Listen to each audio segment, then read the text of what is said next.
হ্যাঁ হালদার নাই করতেছে ওই যে কয়লা ওখানে ওই দিক ফাঁসতে হয় পরে এখানে এই দিক দিয়ে ঠকে মোবাইলে তো ভালো দেখান যায় নাম হলো মোবাইল চোখের থেকে মোবাইলে ভালো হয়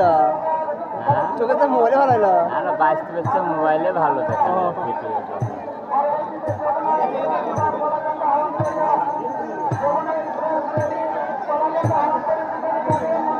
ওখানে যাবি এখানটায় এই যে এই পতাকার কাছে আসে এখানে একটা চেল্লা কাটায় প্রত্যেকটা নৌকা এই যে এখানে যেতে এমনি এই দেখেন আলাই যে কেমনে আগে এই পুটির কাছে যাওয়ার পেট ধরে আগে হ্যাঁ এই এখানে ফার্স্টে হবে আলাইন ভাই এই এখানে যাবো এই দেখ দেখ দেখছ দেখছ এই দেখ এই দেখ গেছে গা এখানের নাম কি আর ওখানে হলো কাশ্মীর হ্যাঁ